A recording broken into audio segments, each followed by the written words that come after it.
ভোলা জেলা পরিষদের পৌর পুকুরপাড় এলাকায় তরুণ তরুণীর আপত্তিকর আচরণে একটি ভিডিও সামাজিক যোগাযোগ মাধ্যমে ভাইরাল হয়েছে। ঘটনাটি প্রকাশ্যে আসার পর স্থায়ী বাসিন্দারা, অভিভাবক ও সচেতন মহলের ব্যাপক আলোচনা ও সমালোচনা সৃষ্টি হয়েছে। ভাইরাল হওয়া ভিডিওটিতে দেখা যায় এক যুবক ও এক তরুণী পুকুর পাড়ে বসে জনসম্মুখে ঘনিষ্ঠ আচরণ করে এবং অসলভ অঙ্গভঙ্গি করেছে। আশেপাশের সাধারণ মানুষের উপস্থিতিতে থাকা সত্ত্বেও তাদের এমন আচরণ অনেকের দৃষ্টিতে সামাজিকভাবে অগ্রহণযোগ্য বলে বিবেচিত হয়েছে। পরবর্তীতে ঘটনাটি মোবাইল ফোনে ধারণ করে সামাজিক যোগাযোগ মাধ্যমে ছড়িয়ে দেওয়া হয়েছে। স্থায়ী সূত্রে জানা যায়, এর আগেও একই এলাকায় একাধিকবার এ ধরনের ঘটনা ঘটেছে এবং সেসব ভিডিও সময় সময় ভাইরাল হয়েছে।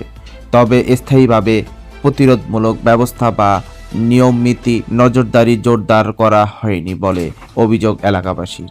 ভোলা জেলা পরিষদের পৌর পুকুরপাড় এলাকায় জেলার অন্যতম জনবহুল ও প্রশাসনিক কেন্দ্রবিন্দু হিসেবে পরিচিত।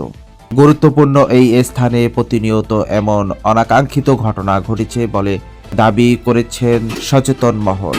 তাদের মতে প্রকাশ্যে অসামাজিক আচরণের পুনরাবৃত্তি সমাজে নেতিবাচক প্রভাব বিস্তার করছে এবং তরুণ প্রজন্মের অনৈতিক অবক্ষয়ের ঝুঁকি বাড়াচ্ছে।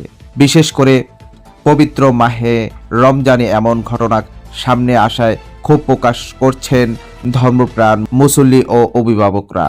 তারা বলেন, রমজান সংযময়, আত্মশুদ্ধি ও নৈতিকতা শিক্ষা দেয়। এই সময় জনসমক্ষে এমন আচরণ সামাজিক মূল্যবোধ পরিপন্থী।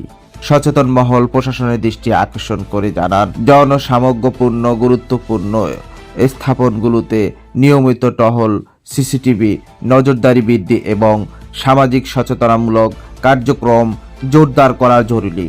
এ বিষয়ে স্থায়ী প্রশাসনের আনুষ্ঠানিক কোনো বক্তব্য এখনো পাওয়া যায়নি। তবে এলাকাবাসীর প্রত্যাশা, ভবিষ্যতে যেন এই ধরনের প্রতিরোধ কার্যক্রম পদক্ষেপ নেওয়া হয়।